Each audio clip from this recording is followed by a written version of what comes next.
Did it delete? Yep. Okay, we have somebody else coming in. Let me share my screen before I forget.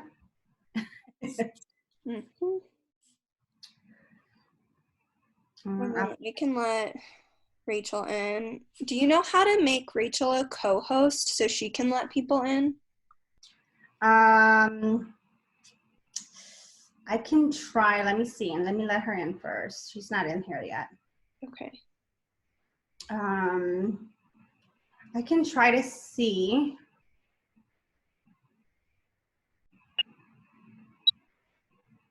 Almascarenas. I don't know what that is. I think that's Al. Oh, yeah. Screen share for video clip, high quality meeting controls, hide video panel, show names of annotators, record to the crowd, record to the computer. Oh, I have to make you, oh God, let's see. Record on this computer, chat, remote control. I'm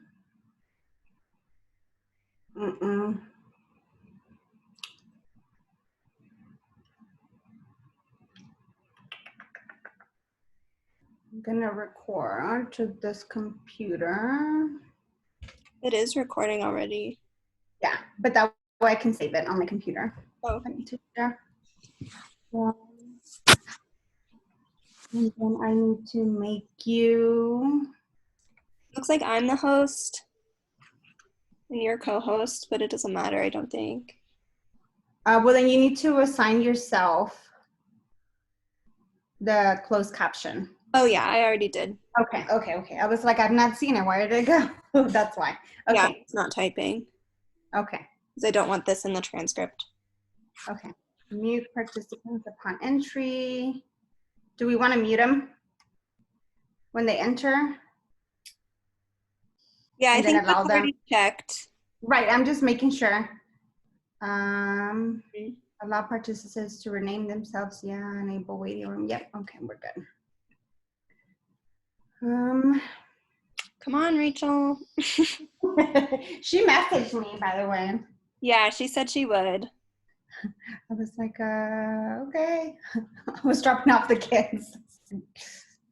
Hurry.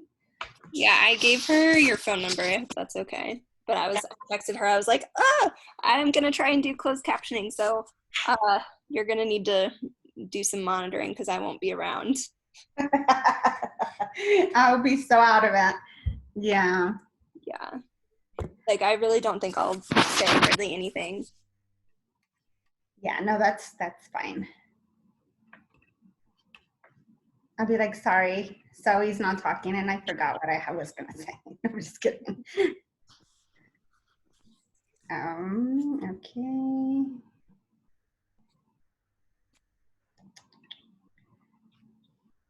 It'll be fine. Like, if it goes badly, it is literally not like the end of the world.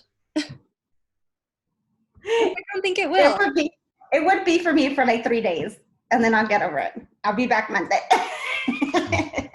No, you're going to do really good. I'm excited for you. Like, this presentation is really beautiful and lovely and has so much good information in it.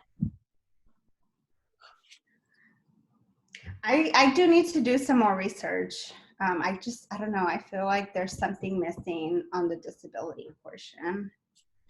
More like where there's like a chat going on about it than just like information. Yeah. Hi, Rachel. Hi. Hey, how are you guys? Good. How are you? How are you? Good, thank you. I'm so excited for this training. It's a good one. I love when Maria does this one. It's really good. How are you all feeling today? Excited. Yeah. Good. How are you? Good. Do you think you have a handle on the closed captions, Zoe? I'm going to try my best. Maria's going to say something about how if it's not working well, we'll send out a recording with a transcript later. Okay. And I know, I think the person who is going to use it is already in the waiting room, so that's Okay. definitely a priority. I am a little bit concerned about, is there a way to make 3 co-hosts? I am not sure. Or should Is there a way to make a host and 2 co-hosts, maybe? yeah, I think, okay, are you co-host now? Yeah, it just Can popped you up. see the waiting room? Let me see. No, I can't see the waiting room. Shoot. Okay. Oh, wait, yeah, I can. Sorry. I see it now. So do you think you will be okay, like, letting people in? Definitely. Yeah. Okay, then I'm going to close out of that window. Okay. And then Rachel, you're going to start off with like an introduction, right? Yeah, I can talk a little bit about PAVE again and kind of mention the series. And then if you all want to talk about the initiative, and then, so we can kind of do the same thing as last time, I'm assuming, just kind of do quick little intros. Something that I thought of actually, for like something a little bit different for this time, I thought it might be good if we encourage the participants to like drop their name, and possibly like organizational info if they're with an organization, maybe even like a fun fact, like I don't know, something to make it like a little more interactive. Yeah, I like that idea. Mhm. Cool. Yeah, if they're interested, like in not services, but a little bit more of our organization to be able to share here in Colorado, then they can also drop like their email. Okay. Yeah. And Rachel, just a couple tips for you. Maria and I have been practicing for a couple minutes of me typing everything. But if you can kind of break up your sentences into phrases and pause a little bit between each like section, that just gives me a chance to catch up and hit enter and then move on to the next part. So are you manually typing the captions? Wow. Okay. I'm gonna try. This is why I'm a little nervous about it. Definitely. Yeah. So just go a little bit slower than you normally would. Okay, definitely. I usually talk pretty fast, so it's a Yeah, little confusing, both but of I'll us. definitely try to slow it down.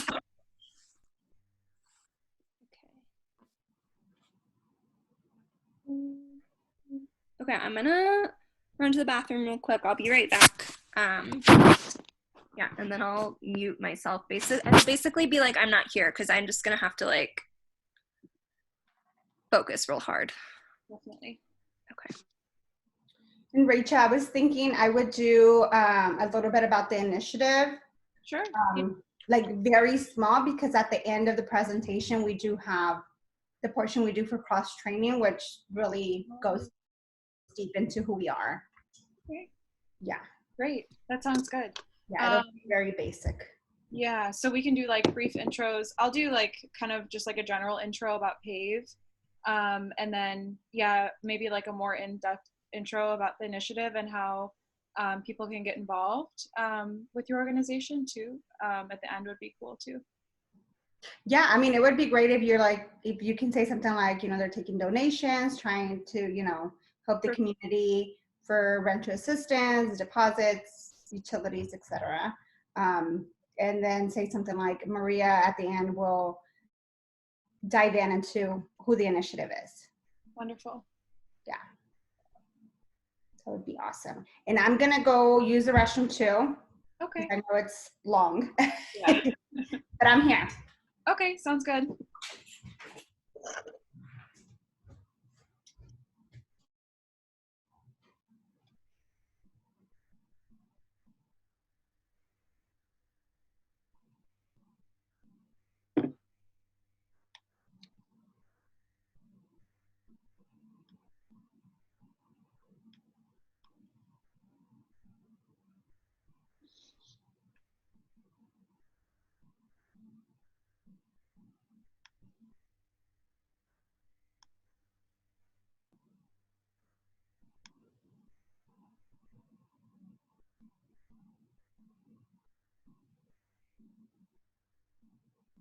Maria just went to go use the restroom as well. I'm gonna text my interns and make sure that they know about the call.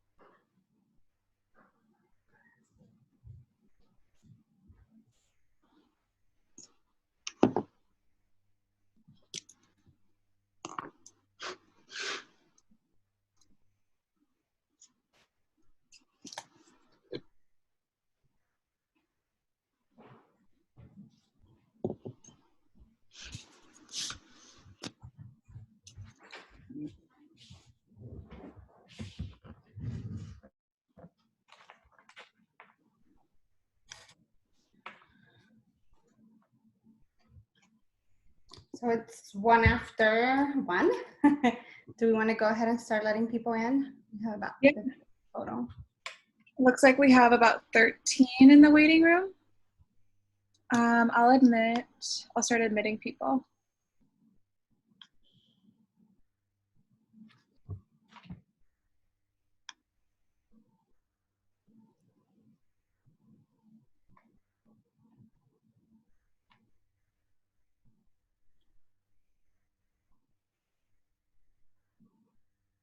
Hi everyone, thank you for joining us today. We're still waiting for a couple more people to join on. But we're happy to have you all here today. Thank you for joining on.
All right, I think we can get started if you're cool with that, Maria.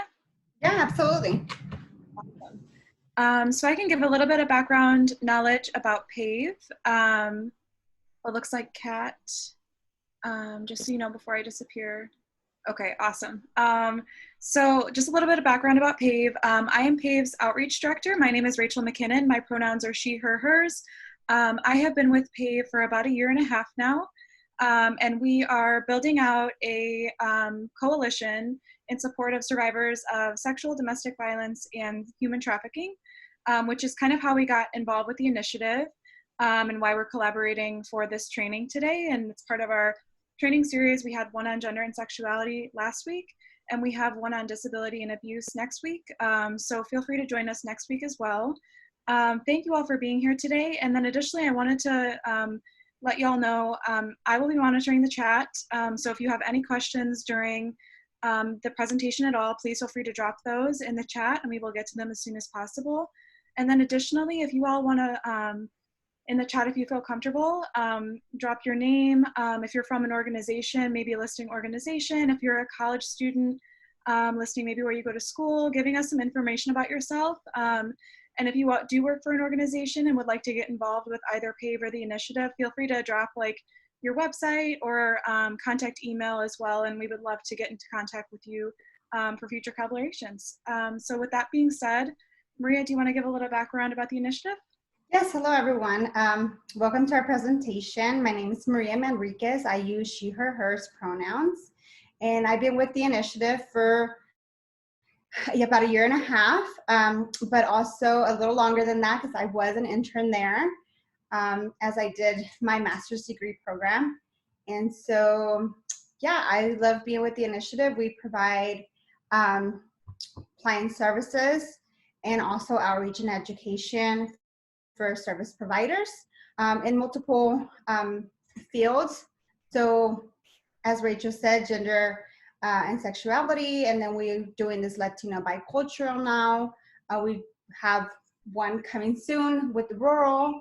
So yeah, like Rachel said again, any questions, comments, please do put them in the chat. Also, donations would be great.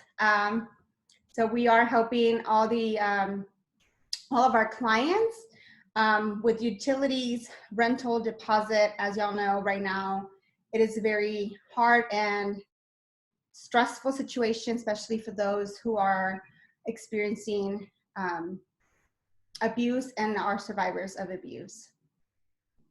So, Rachel, do you have anything else before I start? I think I'm good for now, but I see people are dropping things in the chat. So thank you all for dropping your titles and your names. And if you have any questions throughout the presentation, we want to make this as interactive as possible. So just feel free to drop the questions there as well. Perfect. So today I'm going to be presenting for the initiative, the Latino Community and Overcoming Barriers to Safety. So first, let's get some agreements going. And so do practice self-care. There is nothing on this presentation that should be triggering or traumatizing, but if you feel that you need a break or need water, or etc., please do step away and take care of yourself. Like we've already said, please do ask questions. This is open. Everything that we learn here, we say here, definitely stays here, but do take what you learn and practice it in your programs. Be mindful of our technology. And also I wanted to add that our communications director at the initiative, Zoe Collins, will be doing closed caption for us today. If there is any difficulty with that, we will be providing a transcript and the video for whoever needs it shortly after this webinar. Okay, so any questions there? Okay, perfect. So our topics and learning objectives for today is to have clarity and insight on the misunderstood stereotypes which increase the barriers to safety, and to learn who and what makes up the Latina people.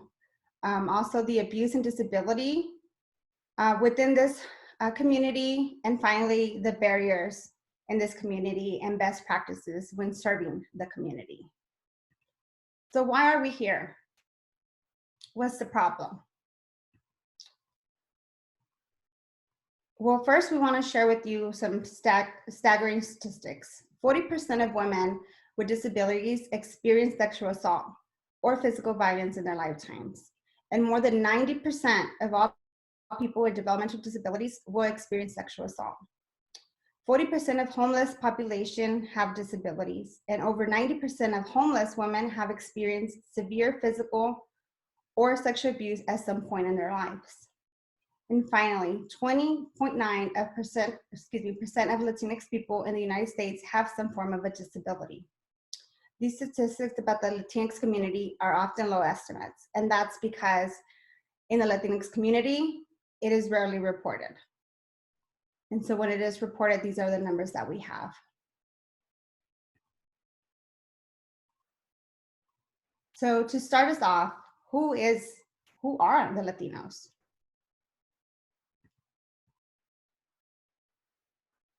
So Latinos come from Latin America.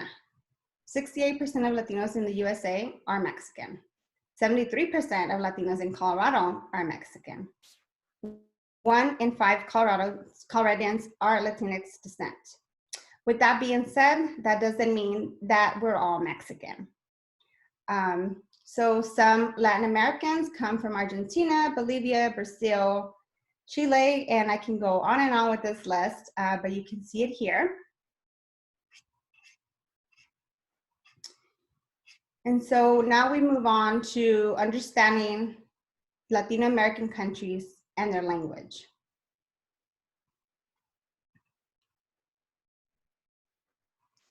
So there's different dialects. Here we annotate 5 different dialects because they're the most strong ones, but there is over 18 different dialects. Brazil has their own dialect. 10% of Latinx Floridians are monolingual Spanish speakers. Latinos have many different skin tones. Afro-Latinos are often left out from conversations about the Latinx community. And although language is a way to identify some Latinos, it is not the only characteristics of being a Latino.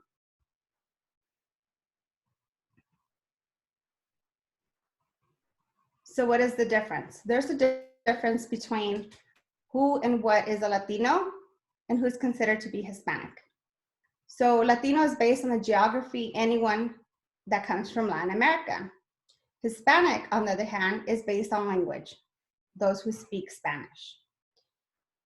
But one person can identify as both Latino and Hispanic, and they both can identify as being from a Latino country or being a Latino person. Any questions here? Okay, and just on a side note, everyone has the right to self-identify their own identity. So always ask before assuming.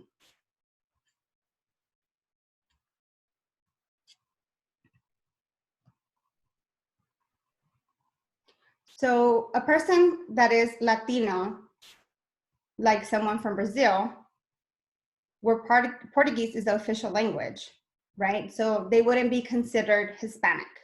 They're just Latino. Someone from Spain who is not from Latin America can be using the language, the Spanish language, and not be considered Latino. So someone from a Spanish-speaking country in Latin America, like Mexico, Cuba, etc. These would be considered both Latino and Hispanic. Any questions here? And am I going too fast for anybody?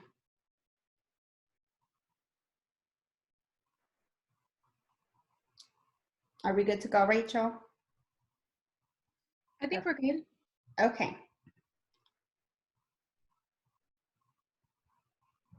So now we move on to the Latino culture. What makes up the Latino culture? Well, we have their identity, their gender roles, their religion, their family, and their acculturation.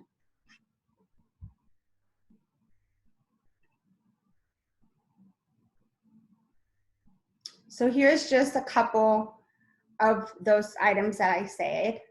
So you can identify as a Latina, a Latino, a Latinx, from Latin America.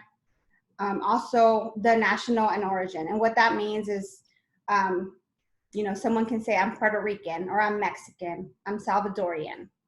Also, they can say from their national origin, which can also mean I'm Mexican American, Salvadorian American, Cuban American. And then again, goes back to Hispanic. And Hispanic would be, again, their language. We also have those who identify as Chicano or Chicana, and that term is more based on, more based off of a identity of raza, which means race, but also means the power of the Hispanic people.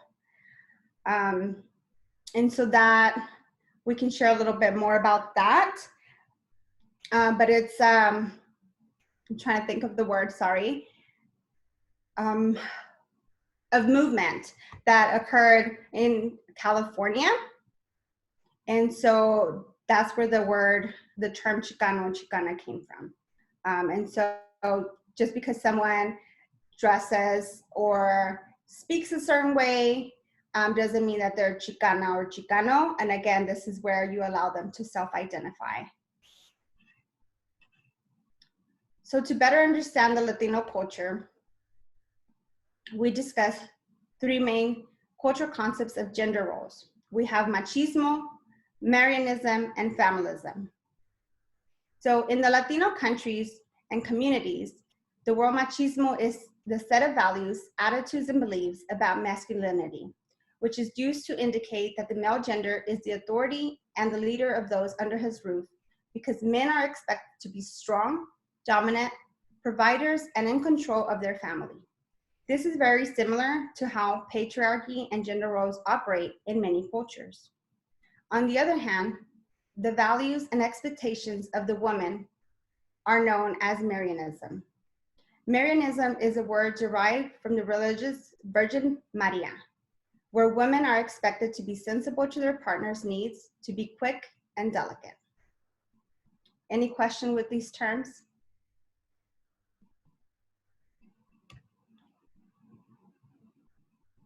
So we move to familism. Excuse me, the role of the entire family is known as familism. It is the relationship of trust within the immediate and extended family to rely on each other. We may wonder, how might this impact the way a Latinx survivor accesses services? Well, for example, families will seek for advice, emotional support, and even financial stability within the family relation. The important thing is to always remember not to assume how a person identifies. Rather, one can allow the space for the individual to become comfortable enough to self-identify.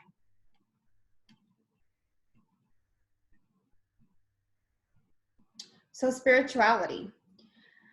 Among Latinos, spirituality has an impactful cultural influence.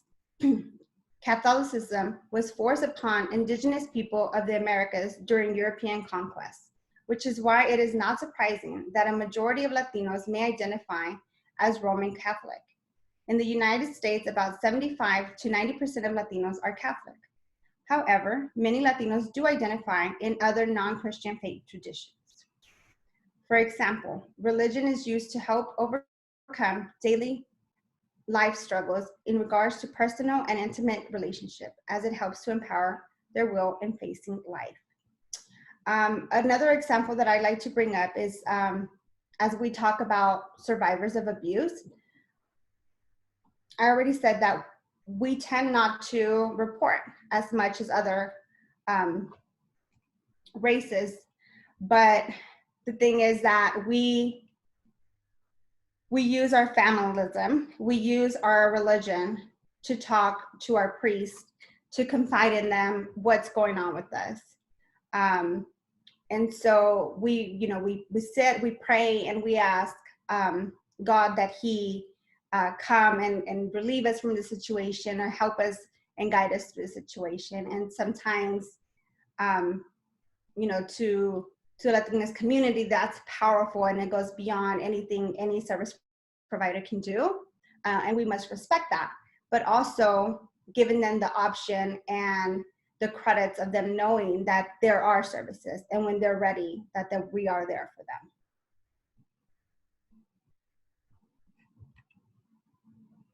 So another very important cultural impact is acculturation.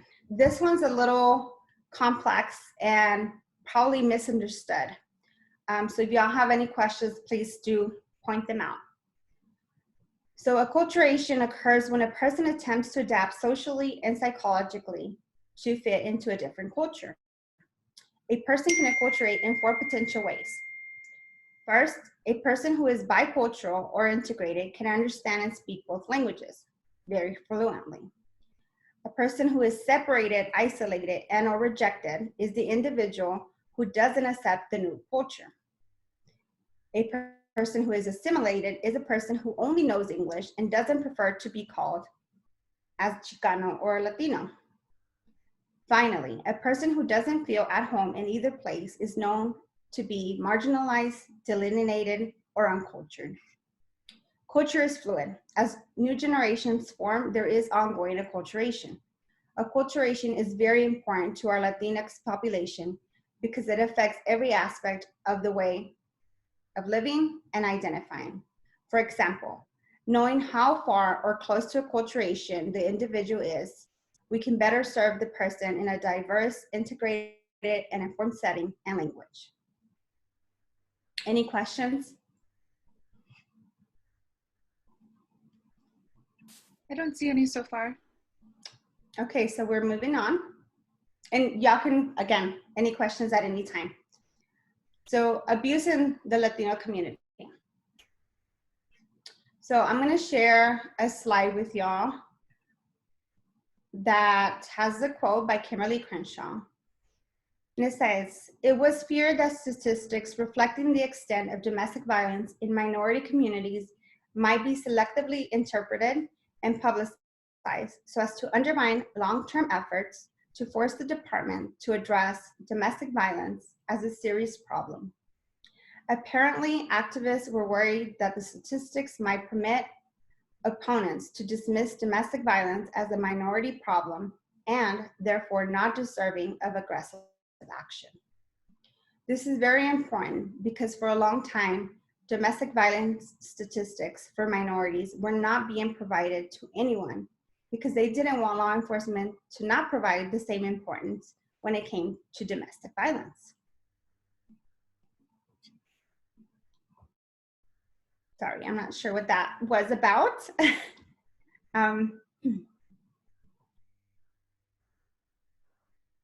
Because releasing the high domestic violence rate, people could easily assume and stereotype that it was not an issue, but a part of a minority's problem, essentially believing that it's part of the Latinx community's culture, and that is not true. Which could easily be translated, understood, or even seen as we can't change who these people are, so why even waste our time? Always be mindful of the way statistics are used, where they come from, and the correlation does not equal causation.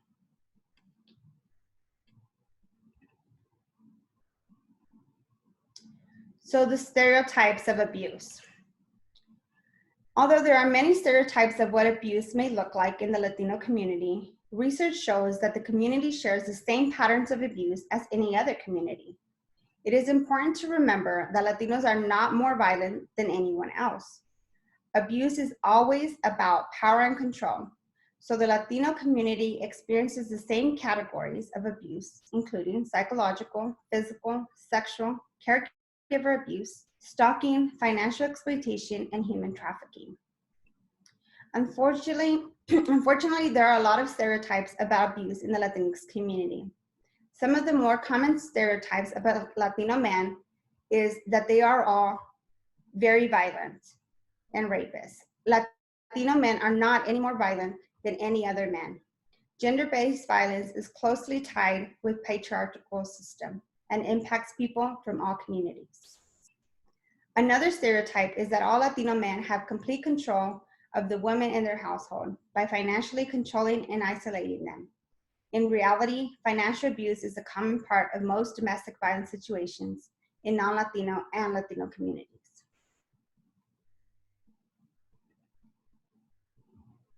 The only present difference are some of the tactics used by the abusers. So those tactics include using gender roles, documentation status, isolation of the children, or using the children themselves, which are the most common tactics of abuse used among this community. As in all cultures, abusers can use gender roles to silence and dismiss their partners. Machismo and Marianismo can both be weaponized against the survivor. An example of what machismo may look like is when the machismo identity or lack of it has been compromised. It can increase the vulnerability and encourage abuse to the partner. Machismo can be equally compared to an alpha male.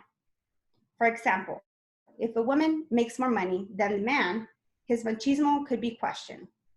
Marianismo can be used against women by their partners to coerce sex. An example of this could be of an abuser who is a citizen of the US telling their partner that if they leave or report the abuse, they will stop the whole citizenship process or residency, or even call ICE on them. Same goes with using the children or the threat of taking their children. Since familism is a very strong cultural value, using the family or the children to convince a partner to stay in the relationship, although it is abusive, is more common. When it comes to isolation, it is not only means keeping someone physically isolated, but also isolated from resources and knowledge of other values and knowledge outside of the community. For example, when it comes to elder abuse in the form of financial exploitation, we must recognize that Latino elders may not be aware that what they are experiencing is financial exploitation and abuse. They are so used to familism and family members asking for money and for help. And in this day and age, our children or us ourselves living under our grandparents' roofs. And so they only see that as family helping family and familism. And the truth is that they're being financially exploited by their own family members. The tactics of abuse discussed here are only a part of the type of abuse that occurs within the community. Let's see some of these statistics next.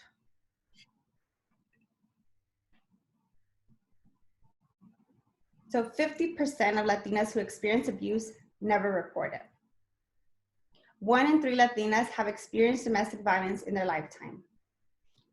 1 in 3 shelters do not have any Spanish-speaking staff. And so with this case, most of the time, the survivor will leave and they will not have shelter. In one study, 19% of pregnant Latinas reported emotional violence during pregnancy by their partner. And 10% of the pregnant Latinas reported physical violence during pregnancy by their partner. But what about the abuse that occurs outside the family boundaries? So we move into 2 types of human trafficking. Hey, Maria, I wanted to ask really quick. We had a question. Are these stats specific to the US as a whole or Colorado specifically? So these statistics that I just shared with you are US. Awesome. Thank you. So again, there's 2 types of human trafficking. We have sex and labor, and this is no different for any other community.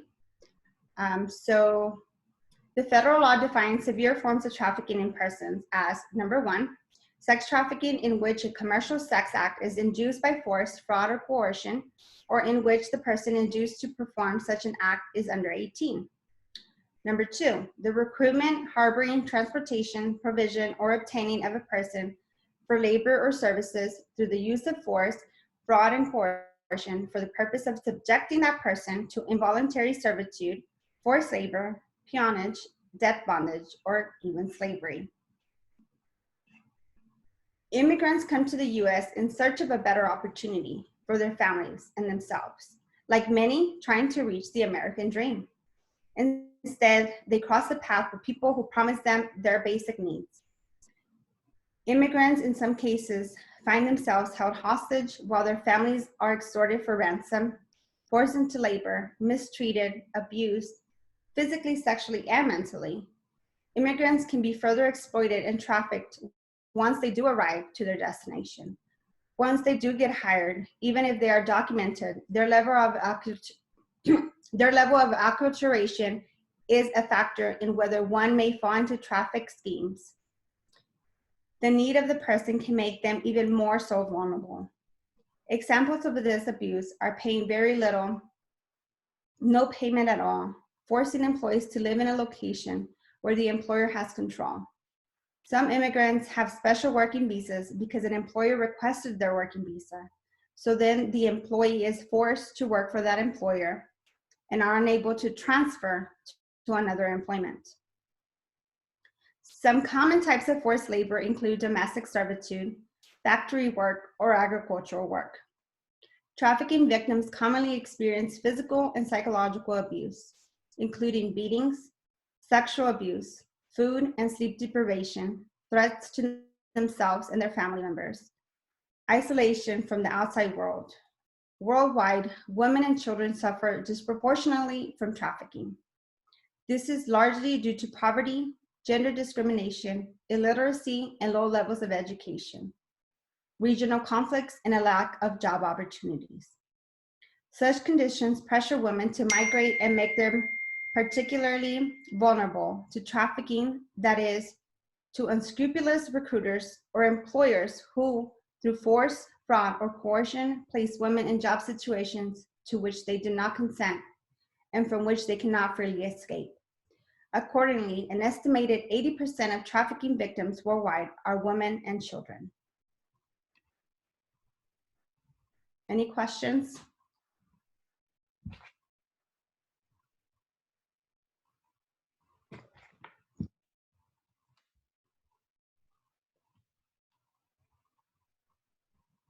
So here's the statistics that I was just speaking about. 4.9 of the Colorado labor force are undocumented immigrants, and 12.3 million people are victims of forced labor at any given time.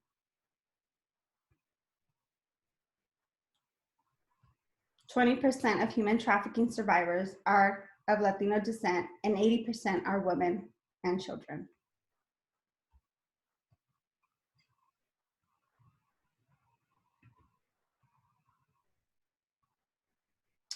So moving on to section 3, disability in the Latino community. Disability is diagnosed and defined within the Latino community in the same manner as it is in the US.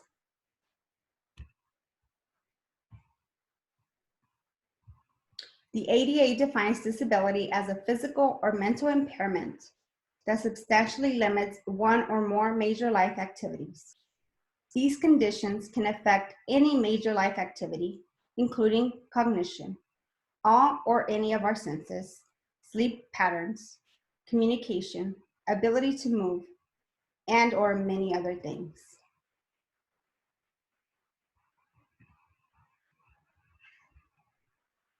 Disabilities generally fall into 6 categories.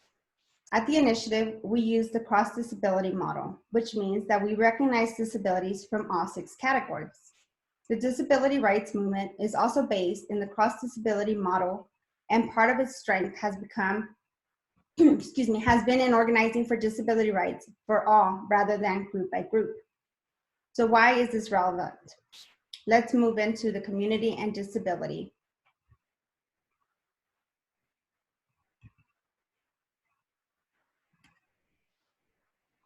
20.9 Latinx people in the United States have some form of a disability. Statistics about the Latinx community are often low estimates. Latinos are disproportionately likely to become disabled through violence or occupational injury. This is because many Latinos are forced to live in communities with high levels of exposure to crime, violence, poverty, and poor access to health and mental health care due to minimal pay. Latinas are more likely to experience worse mental health consequences such as depression and suicidal ideation than the non-Latino white intimate partner violence female victims, and more likely to report distress of people in their residential community. Latinos suffer disproportionate workplace fatalities due to language barriers, lack of proper safety instruction, work conditions. A wide range of work-related injuries and illnesses are associated with construction and field or farm worker, including musculoskeletal disorders, lung problems, diseases caused by the exposure to crystalline silica, which can be found in particles, soil, sand, and granite, and pesticides from agriculture use, or even from dust. We also find tuberculosis, asthma, carbon monoxide poisoning, and hearing loss. Due to poor enforcement of regulations are all contributing factors to Latinos' high rate of disability and fatality. So those are the most common causes of disabilities in general, and some examples of disabilities that are more common in the Latinx community would be common hereditary disabilities, which include diabetes, liver disease, heart disease, cancer, and stroke, many of which can be decreased with health prevention counseling. Some of the same issues that dominate the reasons Latinos have a higher rate for disabilities are the ones that prevent them from receiving services. Latinx disabilities such as diabetes,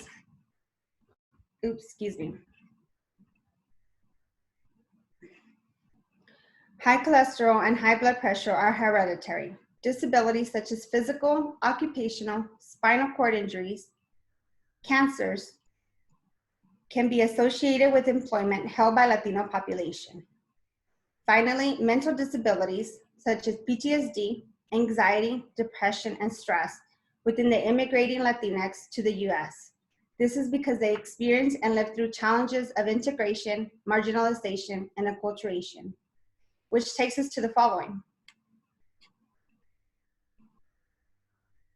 Mental health and immigration. Barriers to accessing mental health services are similar to barriers accessing victim services. Mental health services may not be culturally or linguistically appropriate. Families fear accessing services will expose a family member's undocumented status. Struggling families have difficulty affording therapy, particularly without access to Medicaid. Families with undocumented immigrants are targets of racism and racial profiling. The long-term stress. Prolonged anxiety creates toxic stress, which can contribute to mental health concerns. Hypervigilant from fear of deportation can cause and exacerbate PTSD. Trauma associated with process of migration or being a refugee. And then there's also financial stress. It is also important to talk about protective factors that impact immigrants and their families. These could include social support, sense of community, resourcefulness, and creativity, optimistic views of the future, empathy for other marginalized communities. Acculturation affects immigrants' children's brain development. This is known as the immigration paradox. Psychiatrists have found that immigrants and their immigrant children travel to the United States with a lower rate of mental health issues. And although they have experienced the stress and anxiety of migrating and relocating their lives from one country and culture to another, in a very short or small span of time, they acculturate to the US customs and their mental stability deteriorates to mirror the mental health rate of the general population. So we move on to section 4, barriers to receiving our services. So what do you think might be some barriers?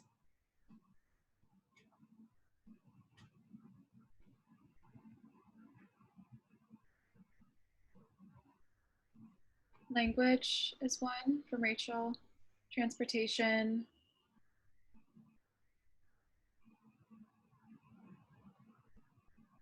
Legal status.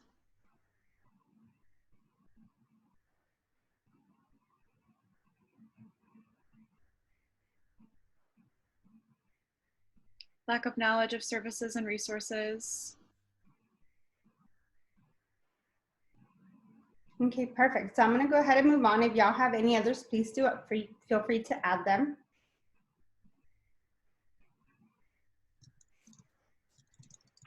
So yes, cultural and immigration status, language, fear are all base barriers. So let's talk about the lack of culturally appropriate services. When Latinos encounter abuse and or neglect in domestic relationships, they find that they face many obstacles with reporting or even thinking about reporting, and this is due first because of their culture.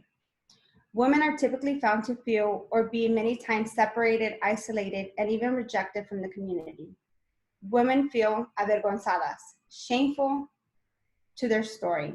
This is especially true when they are less acculturated and have held on to their native culture, which is the same when required to disrobe for a physician or any other person that is not their spouse. It is seen as a sin to them. Advocates and service providers lack the cultural knowledge to accommodate the needs of the Latino culture. Latinos who feel out of their comfort zone and aren't able to speak their preferred language will often not trust the provider to share much information, especially any violence-related information.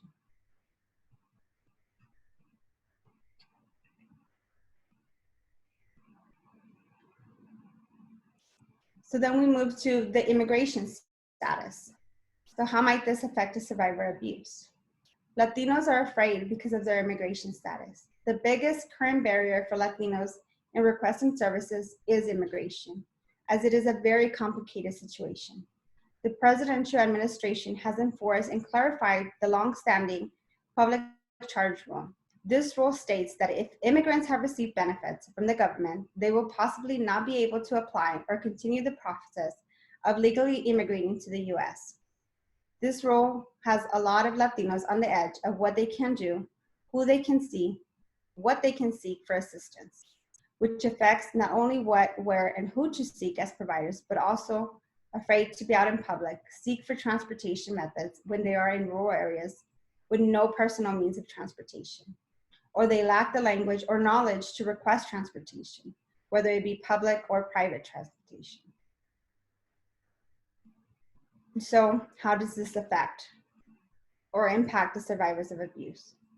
The answer is survivors may be confused about what services count towards a public charge rule and feel like they are choosing between the path to legal immigration and domestic violence services.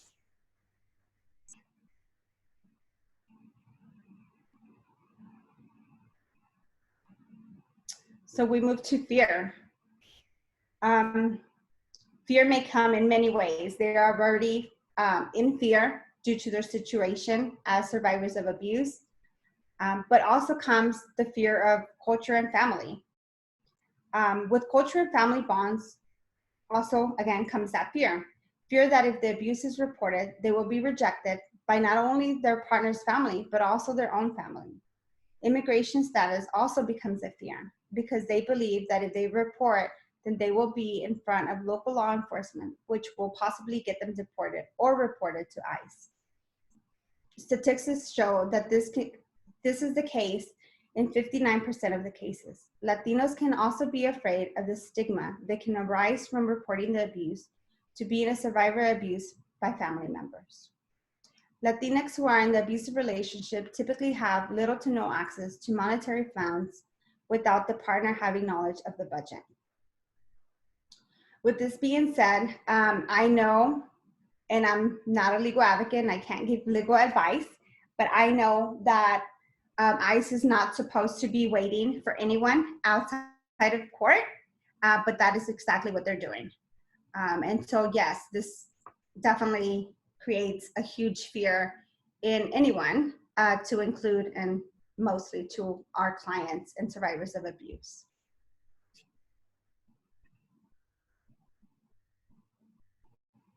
So we want to debunk some stereotypes and hate here at the initiative.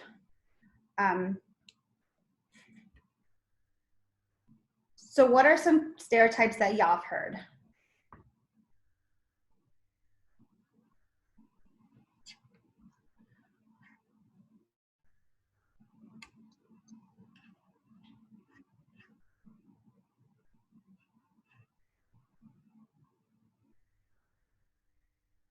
Kat said hot-blooded Latinas. I think hypersexualization is definitely one when talking about Latina women, especially. Additionally, I think one of the biggest barriers is racism for Latina people. Going back to the barrier discussion as well.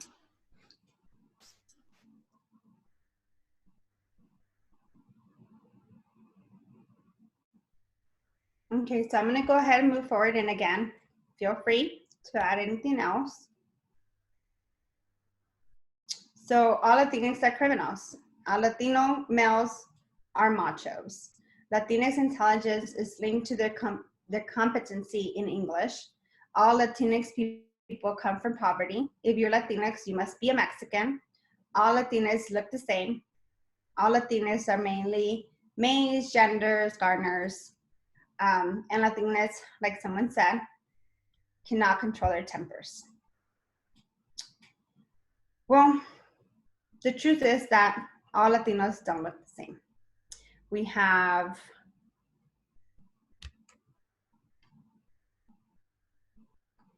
I moved too fast. We have Afro-Latinx, Asian Latinx, mestizos, blonde hair, blue eye Latinx.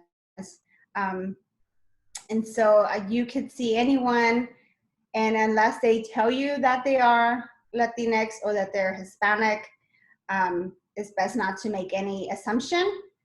And also, it's not okay to ask if it's not needed. And I hope that makes sense. If not, please do let me know and I'll explain that further. So jumping into employment. So it is common for people to define Latinos as domestic helpers, such as the Hispanic maid, the child carer, the gardener who speaks little to no English or even has a very heavy accent. They believe that Latinos only have these jobs because they are submissive and have financial and familial instability, as well as aren't documented immigrants. There is no shame in having legal employment, but the reality is that these aren't the only employment roles Latinos have. Latinos do not steal employment. They apply for the jobs, and the opportunity is earned by their skills, knowledge, and experience. Like anyone else, Latinos can achieve all they believe.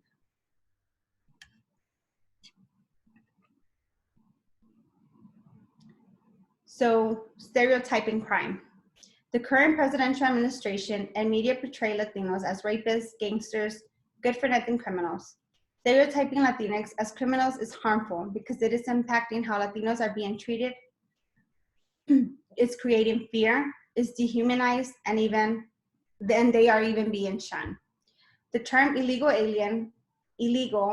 are used to dehumanize immigrants and strip them from their basic rights and dignity. The correct term and term used by most Latinx activists are and is undocumented immigrant. Stereotypes are detrimental to our minority population because the more they are labeled, the more individuals who start to call and believe such statements. It may prevent individuals from performing up to their full abilities on top of already said barriers.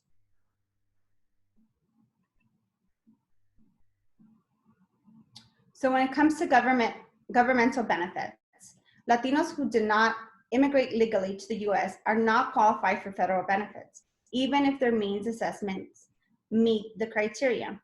The immigratory status is revised through a system known as the Systematic Alien Verification for Entitlements, the SAFE program, which means they have no access to Supplemental Nutrition Assistance Program, Medicaid, unless it's an emergent, Supplemental Security Income, SSI, or Temporary Assistance for Needy Families, TANF. Healthcare subsidies under the Affordable Care Act are prohibited from buying unsubsidized health coverage on the health exchange. And also, there is no free college tuition. In fact, students who come here from other countries are made to pay, what is it called? The taxes and out-of-state fees. So moving on to the immigration status. Only 4 to 5% of Coloradian Latinx are immigrants, and less than 10% of Colorado Latinos are monolingual Spanish speakers. 3.4% of Colorado's population are undocumented immigrants, but they're not just Latinos, with 34% of the immigrant population being undocumented. Undocumented immigrants, again, not just Latinos, in Colorado paid an estimated $139.5 million in state and local taxes in 2014.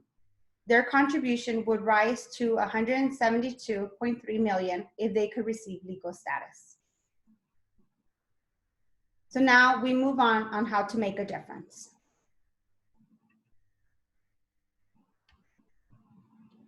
So what are the best practices?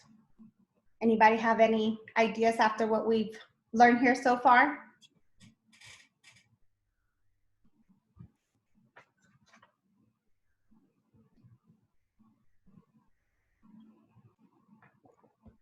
Having access to interpreters. Absolutely, Amanda. Definitely.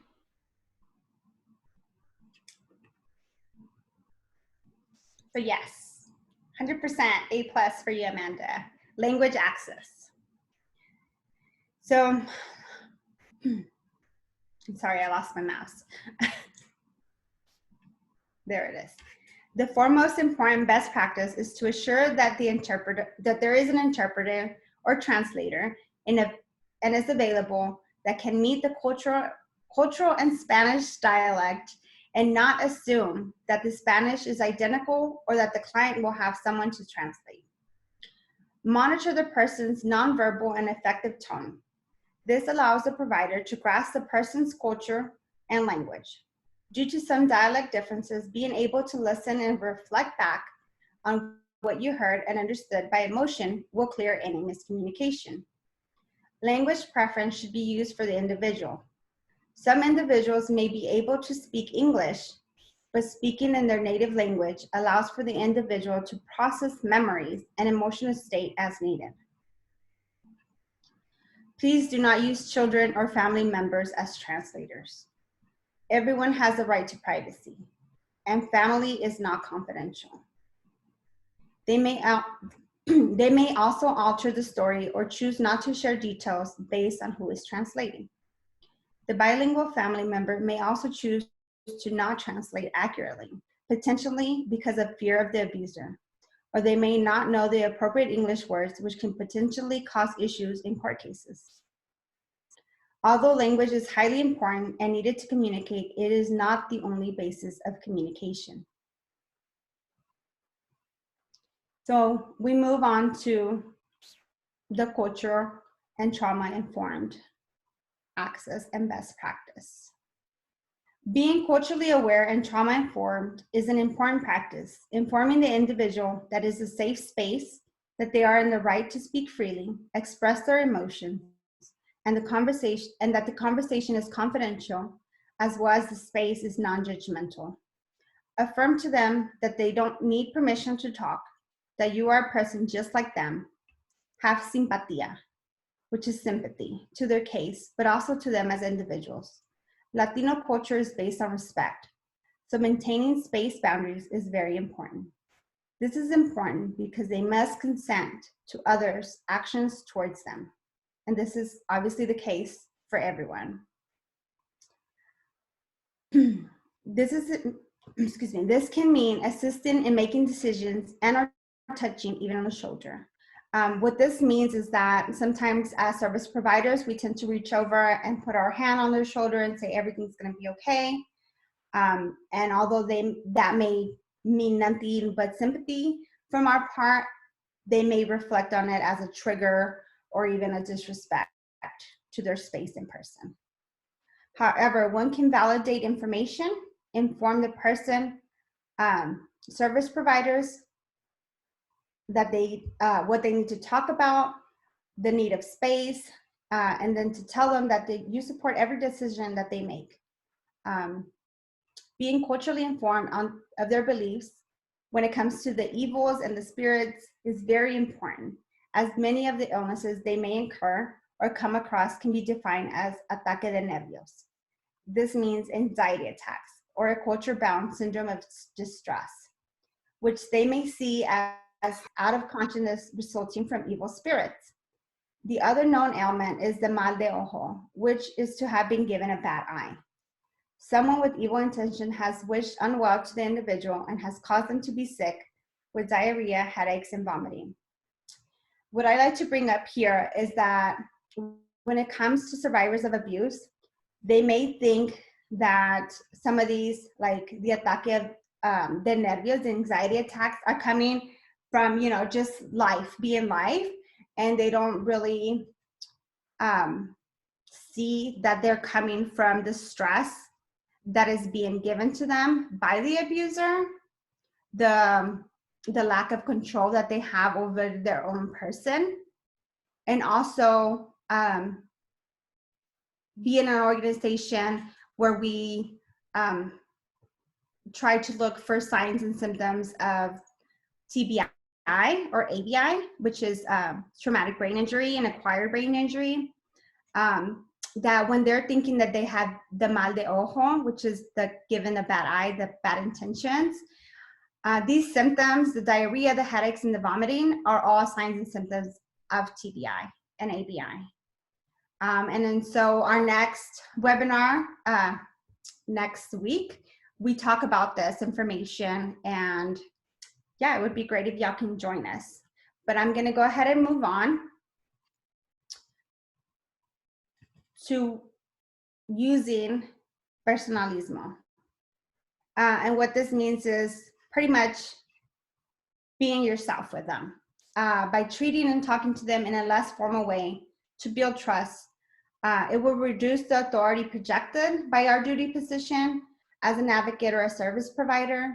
Being able to share a small, not too personal thing about yourself brings in a culture bond for them. Be cautious though, because a relationship can form, and they may even invite, the service provider to family events. This is part of culture. Excuse yourself and let them know you would love to and are grateful for the offer, but you must maintain a professional relationship to better support them.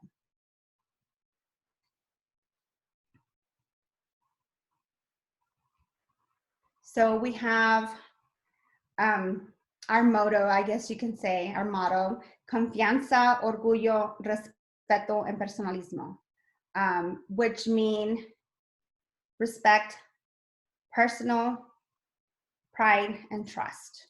And again, personal comes with just being yourself with them.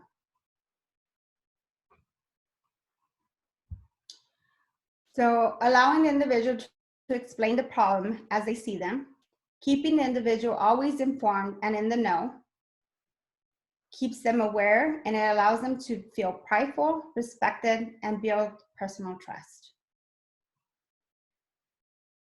And so a good way to remember it in English is following the acronym RPPT, repeat: respect, personal, pride, and trust.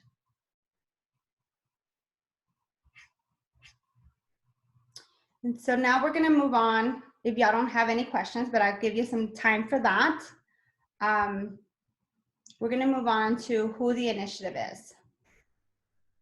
So I'll let y'all do any questions on the Latinx barriers, and then we'll move to the initiative.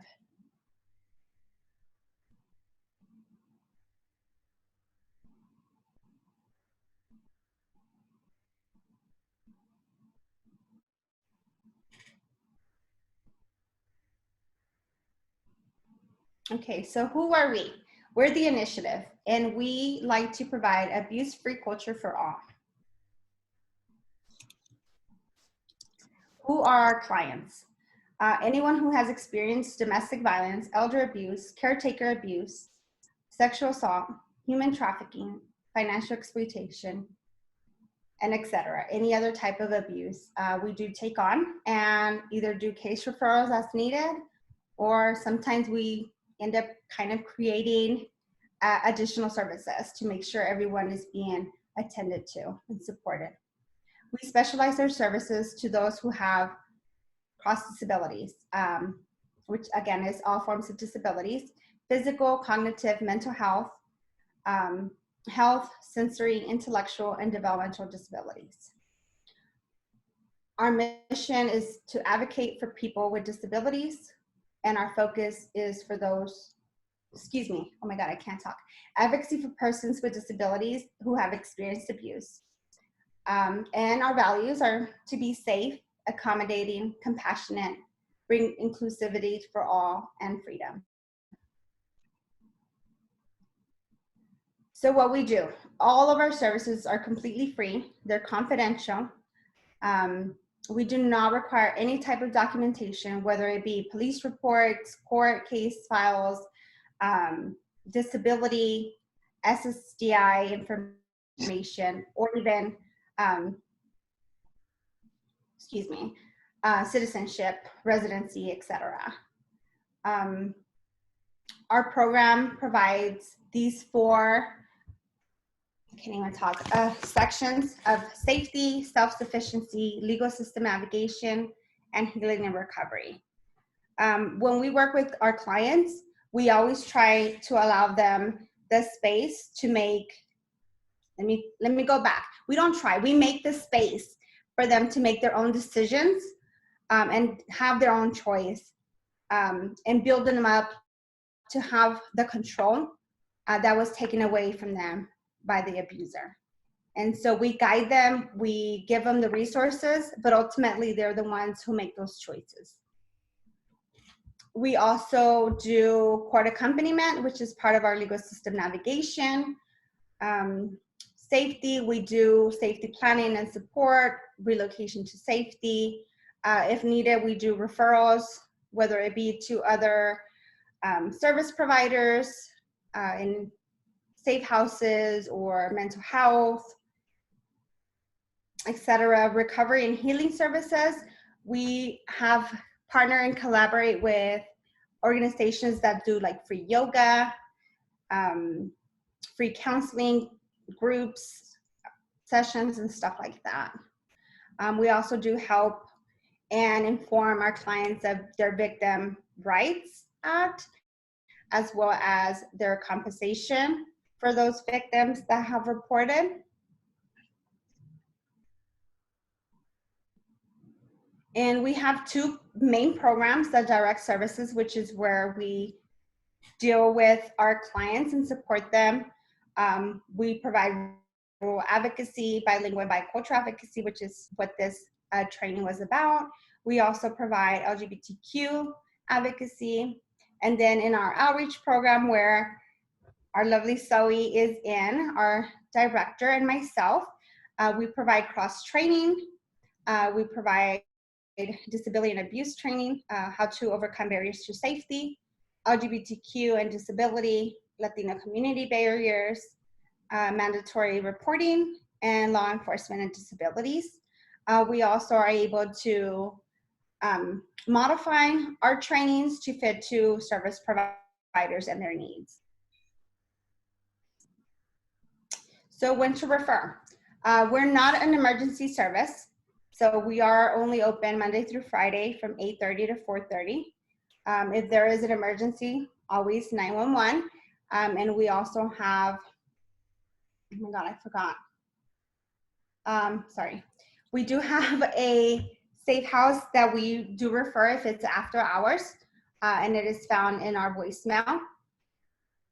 If you have a client, you can call us yourself if you suspect that there might be any disabilities, if you're unsure how to interact with the client, if you have concerns about the victim going forward, if you just want to case counsel, or if you want to refer to more specific disability organization.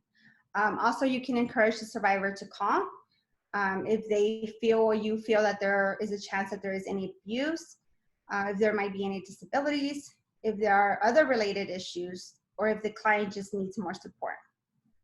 All survivors of abuse are eligible for our services. They do not have to be disabled or have disabilities. Some people do not recognize some of the disabilities that we recognize, or some may feel that we only cover what the ADA covers or that SSDI covers when it comes to disability. Our disability is defined very, very broad. So there can be some temporary disabilities as well. And so that brings us to any questions and how to locate us and contact us.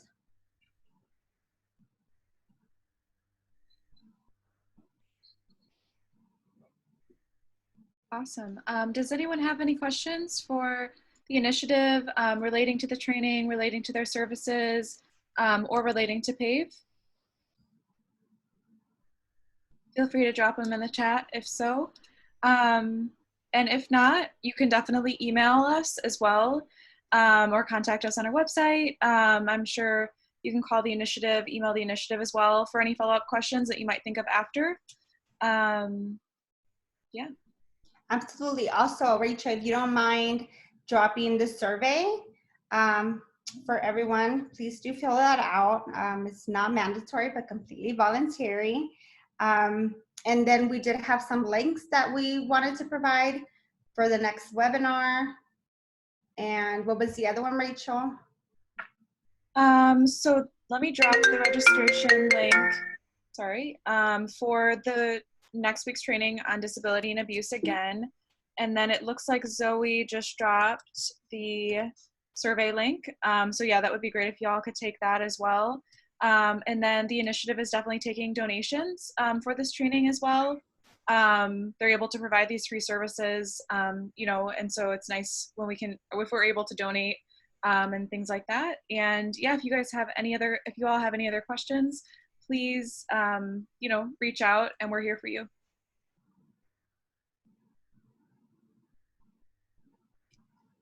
Perfect. Well, thank you for y'all's time. Thank you all for joining us. And thank you, Maria, for leading us in this presentation. It was wonderful. Looks like we're getting some comments. Thank you so much for the presentation. So thank you for your voice and for leading this presentation. It was wonderful. Thank you for having me. Definitely.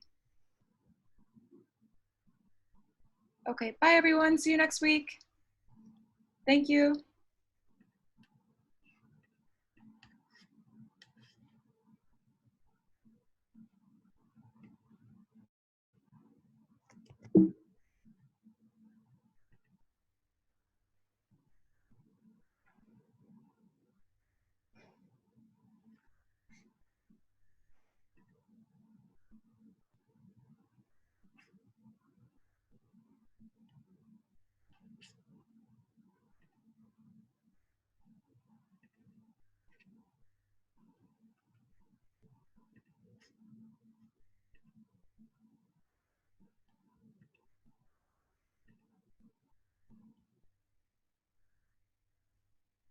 Okay, Maria, I think everyone is done. Yes, do you I stop the now. recording and then we can chat a little bit? I stopped the recording. Yes. Oh, okay. Mine still says it's recording. That's weird. Oh, it does. Hold on.